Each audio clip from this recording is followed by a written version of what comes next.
Hello friends, welcome to my YouTube channel. आज के lecture में हम स्ट्रक्चर ऑफ बैक्टीरियल सेल लेकर आए हैं, जो बहुत ही इंपॉर्टेंट टॉपिक है माइक्रोबायोलॉजी का। नर्सिंग एग्जाम में बहुत बार पूछा गया है ये क्वेश्चन, 10 नंबर में, 8 नंबर में, 7 नंबर में, 5 नंबर में। ये क्वेश्चन ऐसे ही पूछे जाते हैं माइक्रोबायोलॉजी में, जो नर्सिंग के लिए बहुत ही इम्पोर्टेंट है और अभी आने वाले एग्ज़ाम के लिए भी बहुत ही VVI मोस्ट VVI क्वेश्चन बोल सकते हैं हम। मोस्ट VVI क्वेश्चन है। तो देखिए क्वेश्चन आता है, describe the structure of bacterial cell with well level diagram. अब देखिए वेल लेवल डायग्राम मतलब डायग्राम बना करके उसका नाम मेंशन करना होता है। तो ये क्वेश्चन पूछा जाता है 8 नंबर 5 नंबर में ऐसे करके। तो आप डायग्राम बनाइए, फिर एक एक करके एक्सप्लेन करना है। तो आज प्रॉपर नोट्स के साथ आपको हम समझाएंगे भी कि बैक्टीरियल सेल क्या होता है। तो सबसे पहले स्ट्रक्चर हम देखते हैं कि बैक्टीरियल सेल का स्ट्रक्चर ये दिख रहा होगा आपको कैसा होता है। एकदम जो सबसे आउटर लेयर होता है उसको ग्लाइकोकैलिक्स या कैप्सूल बोलते हैं। कैप्सूल से घिरा रहता है तो इसीलिए उसको ग्लाइकोकैलिक्स या कैप्सूल बोलते हैं। उसके जस्ट बाद एक लेयर होता है जिसको हम सेल वॉल बोलते हैं। फिर इनर में साइटोप्लाज्म होता है जो दिख रहा होगा एकदम डॉट डॉट डॉट डॉट करके। फिर मिडिल में न्यूक्लियोइड होता है, कहीं भी हो सकता है, न्यूक्लियोइड होता है। फिर प्लाज्मिड या प्लाज्मा मेम्ब्रेन होता है। फिर राइबोसोम होता है। फिर इंक्लूजन बॉडीज होता है इसमें। और जो टेल लाइक स्ट्रक्चर होता है वो फ्लैजिला होता है। उसके बाद कॉर्नर में साइड सेल वॉल के जस्ट कॉर्नर में मीसोजोम होता है। फिर जो फिंगर लाइक प्रोजेक्शन होता है उसे फिम्ब्री या पिलाई बोलते हैं। तो ये हमारा स्ट्रक्चर है बैक्टीरियल सेल का। सेल नॉर्मल सेल अलग होता है और बैक्टीरियल सेल अलग होता है। ये बैक्टीरियल सेल का डायग्राम है। अगर बैक्टीरियल सेल पूछता है तो ये डायग्राम बनाएंगे, और नॉर्मल सेल जो पूछता है तो ओनली सर्कल वाला डायग्राम दे करके बनाएंगे। तब एक एक करके एक्सप्लेन करते। देखिए स्ट्रक्चर ऑफ बैक्टीरिया, बैक्टीरिया का स्ट्रक्चर जानते हैं पहले। दो है, एक एक्सटर्नल स्ट्रक्चर, दूसरा इंटरनल स्ट्रक्चर। अब एक्सटर्नल में कुछ नाम आएंगे, जो भी पार्ट्स आएंगे एक्सटर्नल के, जैसे कि फ्लैजिला है, पिलाई है, कैप्सूल है, सीथ है, सेल वॉल है। तो ये एक्सटर्नल स्ट्रक्चर है किसका? बैक्टीरिया का। ये बैक्टीरिया के एक्सटर्नल स्ट्रक्चर में आते हैं। और इंटरनल स्ट्रक्चर में कौन कौन आते हैं? Plasma membrane, cytoplasm, nucleus. ये 3 स्ट्रक्चर आते हैं किसमें? इंटरनल स्ट्रक्चर ऑफ बैक्टीरिया, यानी प्लाज्मा मेम्ब्रेन, साइटोप्लाज्म, न्यूक्लियस। अब साइटोप्लाज्म कंसिस्ट करता है क्या क्या चीज़? राइबोसोम कंसिस्ट करता है, मीसोजोम कंसिस्ट करता है, और इंक्लूजन बॉडीज ये कंसिस्ट करता है। कौन? जो हमारा साइटोप्लाज्म होता है इसके अंदर ही ये सब आते हैं साइटोप्लाज्म। देन एक्सटर्नल स्ट्रक्चर क्या होता है? It consist all the structure outside the cell wall. Cell wall के बाहरी जितने भी स्ट्रक्चर होते हैं वो एक्सटर्नल स्ट्रक्चर के अंदर आते हैं, जो आप लोगों ने अभी जो फ्लो चार्ट था उसमें देखा। अब एक एक करके एक्सप्लेन करते हैं। Flagella, it is long hair like filamentous structure. देखिए फ्लैजिला कैसा होता है? Long hair like filamentous structure. ये बहुत ही लंबा और फिलामेंटस स्ट्रक्चर होता है, जो टेल लाइक स्ट्रक्चर होता है। Length is about 4 to 5 micrometre. इसका लेंथ कितना होता है? 4 to 5। डायमीटर कितना होता है? 0.01 to 0.03 माइक्रोमीटर। तो ये फ्लैजिला था। ये है हमारा फ्लैजिला का स्ट्रक्चर। देखिए फ्लैजिला के स्ट्रक्चर को भी 3 पार्ट में डिवाइड किया गया। सबसे लास्ट वाला टेल लीजन फिलामेंट बोलते हैं, बीच वाला को हुक बोलते हैं, और एक बेसल बॉडी होता है जो अटैच रहता है सेल से। देन फ्लैजिला का क्या work? To provide help in the movement of bacteria. ये हेल्प करता है बैक्टीरिया को मूव करने में। Flagella are divided into 3 parts, जो filament, hook and the basal body.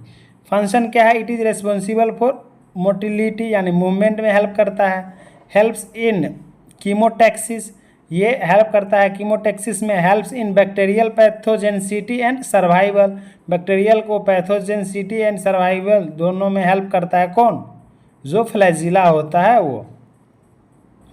अब नेक्स्ट हम जानेंगे कि पिलाई क्या होता है, या जिसे हम फिम्ब्री कहते हैं। Pili is also known as fimbriae.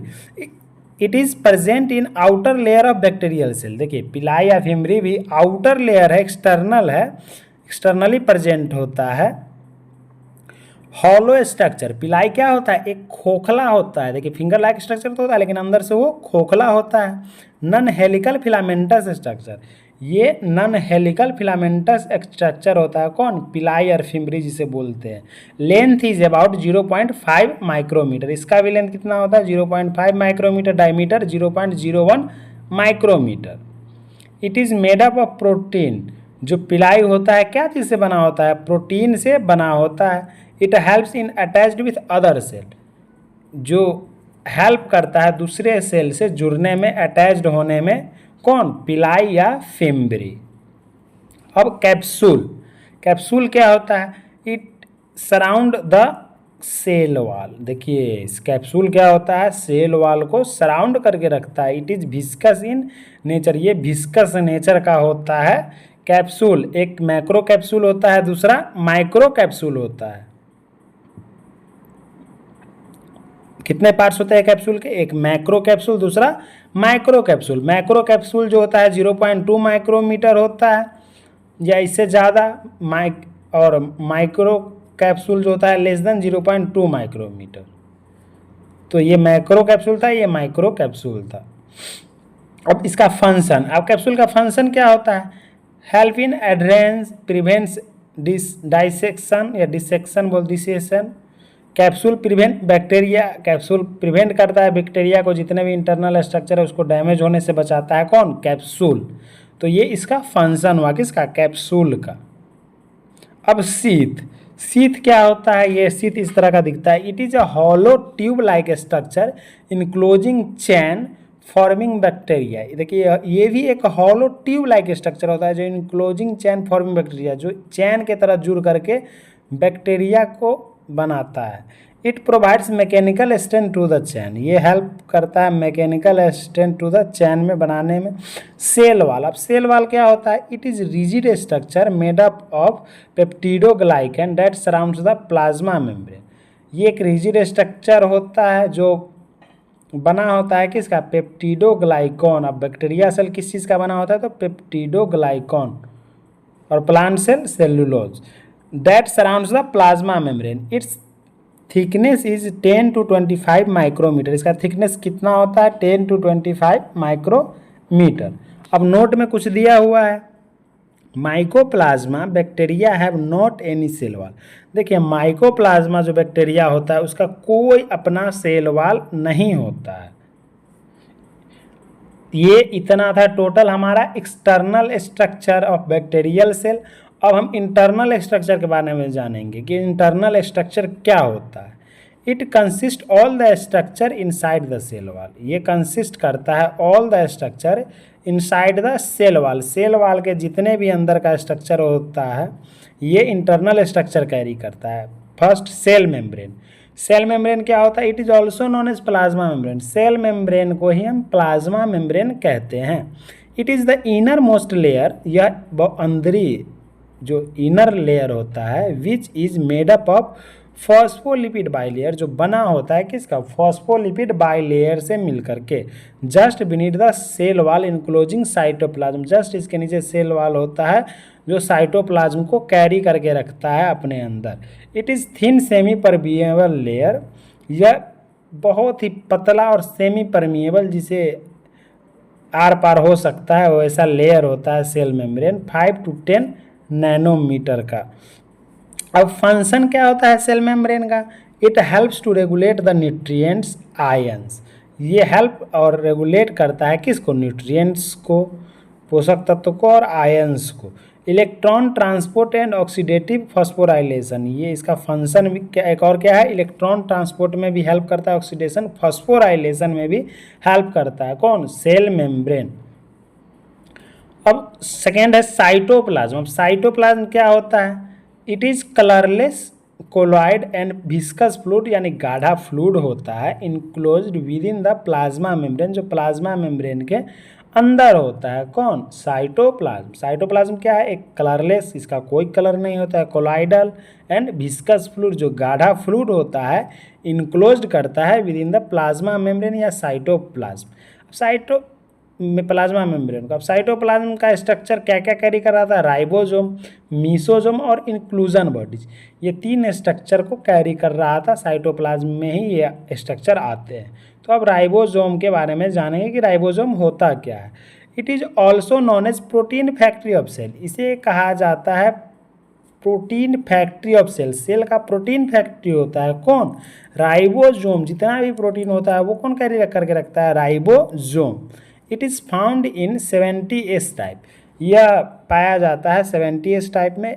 Help in synthesis of bacterial protein and enzymes, ये हेल्प करता है किसके सिंथेसिस में, बैक्टीरियल जो प्रोटीन होता है और इंजाइम्स होता है उसके सिंथेसिस में हेल्प करता है। कौन हेल्प करता है, तो राइबोसोम हेल्प करता है। अब मीसोजोम, मीसोजोम क्या होता है, ऑल्सो नॉन एज कॉन्ड्रॉइड। मीसोजोम को हम कॉन्ड्रॉइड कहते हैं। It helps in respiration of bacteria, जो बैक्टीरिया को रेस्पिरेशन करने में हेल्प करता है। कौन, मीसोजोम के द्वारा बैक्टीरिया में रेस्पिरेशन होता है। Inclusion bodies, it also storage of energy. अब इंक्लूजन बॉडी क्या होता है, एनर्जी को स्टोर करके रखता है। It is a type of granules made up of organic and inorganic metal. It is a type of granules, ये ग्रेन्यूल्स का टाइप होता है इंक्लूजन बॉडी, जो बना होता है ऑर्गेनिक और इनऑर्गेनिक मटेरियल से। कौन, जो इंक्लूजन बॉडी होता है वो। अब न्यूक्लियस, न्यूक्लियस क्या होता है, ऑल्सो कॉल्ड न्यूक्लियोइड्स। न्यूक्लियस को हम क्या कहते हैं, न्यूक्लियोइड्स कहते हैं। Nuclear membrane, nucleus and nucleoplasm is not present. देखिए न्यूक्लियस में क्या क्या नहीं प्रेजेंट होता है, nuclear membrane, nucleolus and nucleoplasm is not present, nucleus में नहीं होता है। It is the brain of cell, इसे सेल का ब्रेन भी कहा जाता है। किसको, जो न्यूक्लियस होता है उसको ब्रेन ऑफ सेल यानी सेल का ब्रेन कहा जाता है। तो ये टोटल इंटरनल स्ट्रक्चर था किसका, बैक्टीरियल सेल का। तो आप लोगों ने इस वीडियो में क्या क्या जाना, इंटरनल स्ट्रक्चर और एक्सटर्नल स्ट्रक्चर दोनों के बारे में जाना, जो बहुत ही इंपॉर्टेंट टॉपिक है माइक्रोबायोलॉजी के लिए। आई होप सभी को समझ में आया होगा। थैंक्स फॉर वॉचिंग दोस्तों।